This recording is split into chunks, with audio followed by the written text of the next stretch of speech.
I am getting ready to move again, and one thing about moving means I get to bring stuff to donation places, which means I get to shop and buy new, different pretty things. And I figure as long as I buy less than I brought in, then it's a win. So this is some of the great things I got while I was shopping. I don't normally look a lot at the clothes when I'm thrifting, but this cute little peasant linen top caught my eye, and I already got it covered in string for other projects. And linen is great for summer, and who doesn't love a little black linen peasant top? Although I have to admit, I wear mineral sunblock and that tends to rub off on the black in the summertime, but it was too cute, how could I not? And it was only $9.99, which is really good, especially for linen. And I got this set of, I believe it's a double fitted sheet. It is vintage. It's half polyester and half cotton. And you can, I don't know if you can really see it, but it has like really cute different shades of pink daisies over it.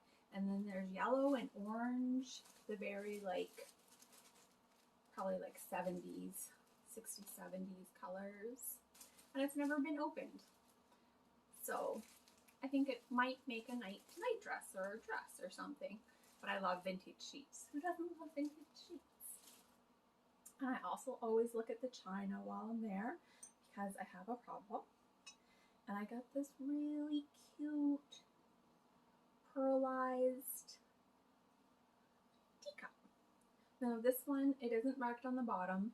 It's probably not like a collector brand, although it does seem to be very nice quality, and it is so pretty. It didn't have a saucer, but I didn't mind. I love it. And this one is a Paragon, which is more of a collector brand for teacups. And I'm not sure if it shows on camera, but it's actually a very pale pink. And it has gold, and on the inside it has strawberries. How could I not get it? It didn't have a saucer, but I think I can find something that'll at least coordinate, if not truly match. And I know that this pale color with the gold for the Paragon does tend to sell for a lot of money on like Etsy and in like secondhand places online if you are looking for one. But I just got this for my collection. And I got this cute, it's, oh, I cannot pronounce that, it's Irish, I think. I'll show a picture of it. These cute little yellow roses ones. And I had to have this one because my grandmother loved yellow roses and it made me think of her. So I bought that one. And I got these candle holders that kind of look like diamonds. Now I love these for pattern weights, especially for like puffy, smushy fabric. I really love using these as like a pattern weight. I have a very eclectic pattern weight collection that I'll have to show sometime. And I got this cute little plate stand. I guess it could be a book stand too. But I found this, and these usually go for way more online than what I got it for like $3.99. And I just love displaying cute little china plates. And then when I was looking around, although it just says fine china, so I don't think it's like a name brand or a collector brand at all, but it's the swing. It's not like a super clear picture. It's kind of not pixelated, but it's a little blurry, but it's still beautiful. And who doesn't love the swing? It's wonderful. I had to have it for my bedroom. I just love it. I probably won't use it on the plate stand. I'll probably hang it on the wall. And of course, I can't go secondhand shopping without looking at the patterns. And the first one I got is this Raggedy Ann and Andy costume. Now, it may seem like a silly purchase or like, who wants that? And it's, well, it's kind of true. Like, I don't really need to make Raggedy Ann or Andy. But if you look at the base especially like the line drawings and the drawings that come with the pattern pieces, you can see Raggedy Ann's dress would just be like a super cute Lolita dress or a cottagecore dress. You could even use that to make like a vintage, like 60s inspired style. And the little pinafore too. How cute. You could make this and just make this out of like a sheer gauzy. And it wouldn't be anything like Raggedy Ann. And Andy's costume might make a good onesie for someone. Like you could pick all kinds of different colors or styles or some sort of, you know, other cosplay or pajamas or anything. And this one came in sizes extra small, small, medium, large, and extra large. And it is completely like factory folded and uncut. And it even gives you directions of how to make the yarn wig, which I probably will never use. But I was like, this cute little basic dress design, like, yeah, I could draft it, or I could buy this for 99 cents and save myself the work. And here's another one that's like very like 80s. It's a butterick pattern, and it is sort of, I don't know what you call it, a smock or kind of like a house coat, nice loungewear, and it does have directions for like a belt. But like if you ignore the art, and again, look at the line drawings, you can see like the nice basic shapes it gives you that you can change, or you know, you could add fullness to make it even more like cottagecore-y, and you know, like you could take the zipper out and put the zipper in the back. You could rearrange it. And that's one thing I like to look for when I'm looking for patterns, is like basic shapes I can reuse and make other things with. And this is, I believe, does this one have a date on it? 1984. So it is early 80s. But I kind of remember my grandmother having these quilted house coats like this. And it is uncut. And it's in size 16 to 18, which is what I'm looking for. But like, I'm totally going to make myself a quilted house coat out of this.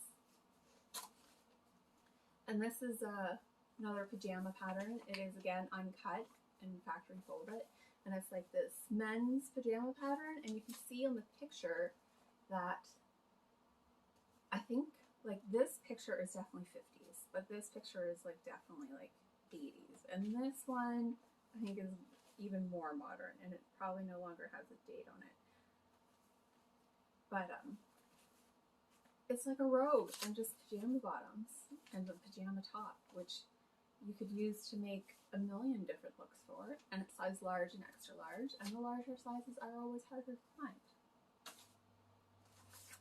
And I have this new look pattern, and it is just an A-line skirt, but it is a really cute A-line skirt. You can put the buttons down the front or towards the side, and honestly, even with this pattern, you'd be able to take the buttons out and just put a zipper in.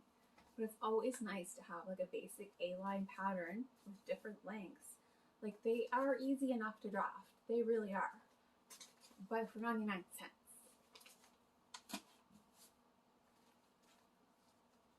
And I got this Vogue pattern.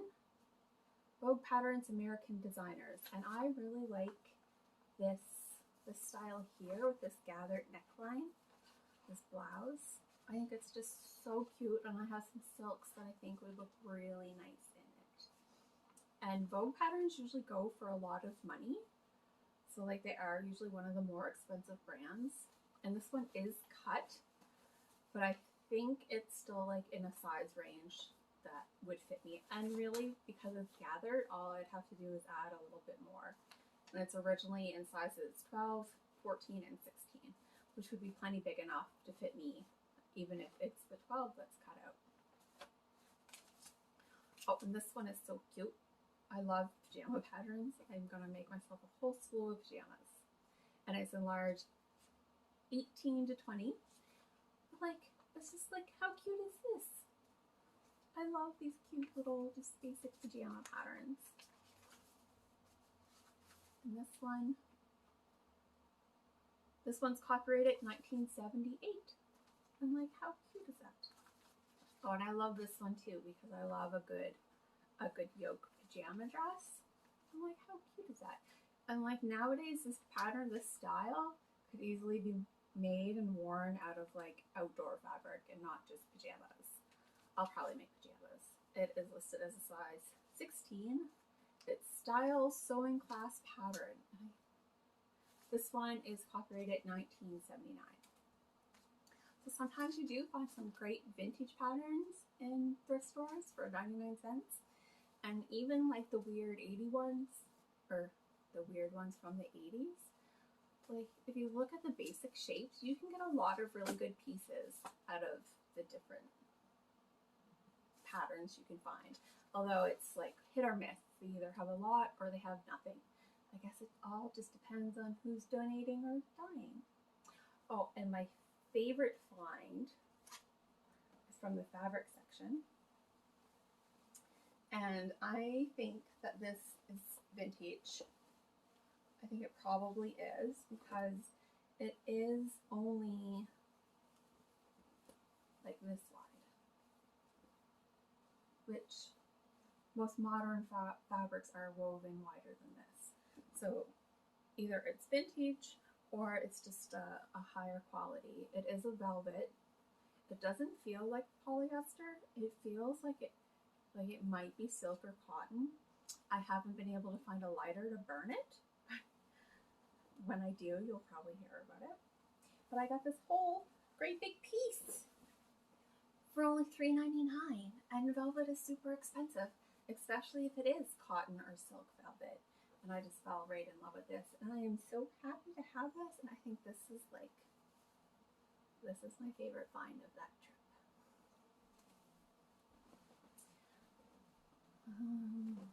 Here is a quick close-up of some of the things I got. Start with this, my swing plate. I'm very happy with that. As you can see, it's not like a collector name brand or anything, but it's so pretty I had to have it. And like, look at this velvet on camera. I love this. I know just what I'm going to do with it too. Eventually. Let's see more of the daisies.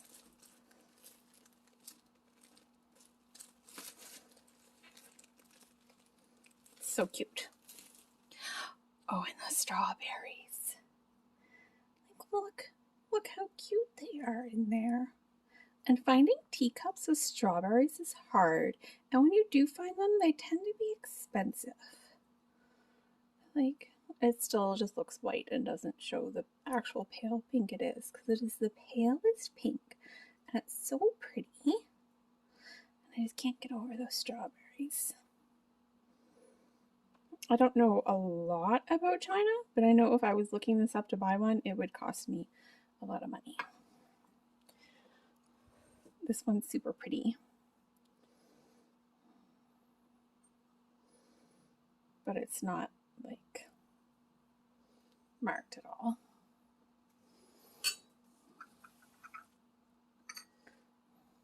The yellow roses. So this brand.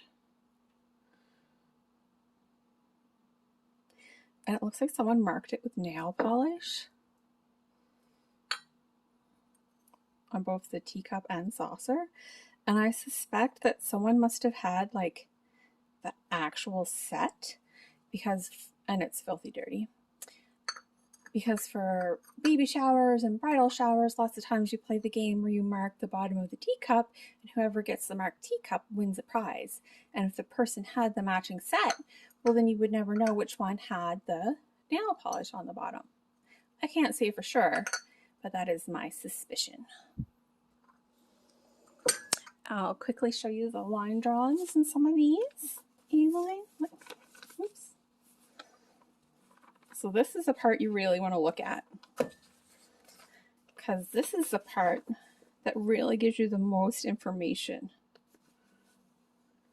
about what it is you're getting.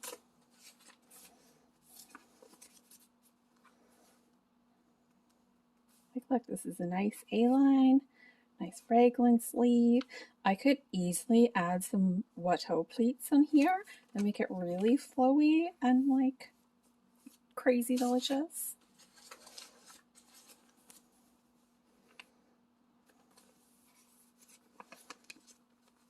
And a nice basic like slim leg pajama pants can be pretty comfy like for around the house.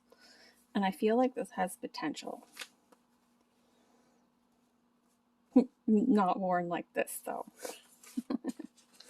And here's that Raggedy Ann and Andy. I like, look. Cute little dress and cute little pinafore. Not historically accurate, but bloomers, they're fun for pajamas. Even weird mitts. Okay, I probably would never do anything with the weird mitts, but did I not?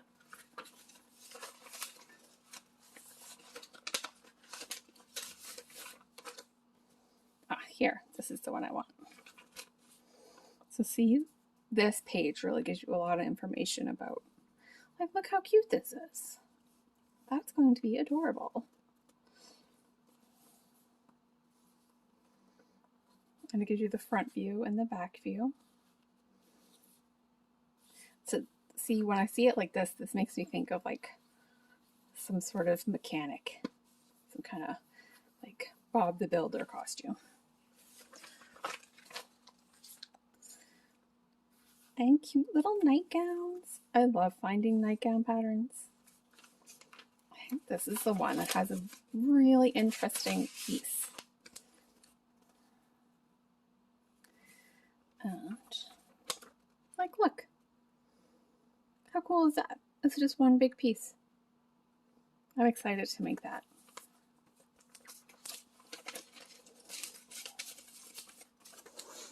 And again, I love these pajamas with the yoke lines.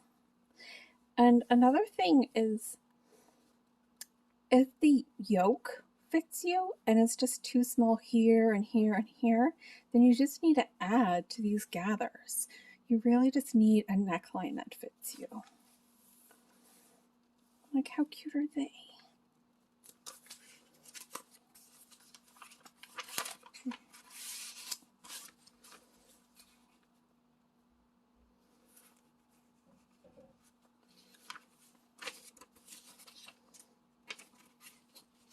And here's the pattern pieces. So you either have a little sleeve or a little frill.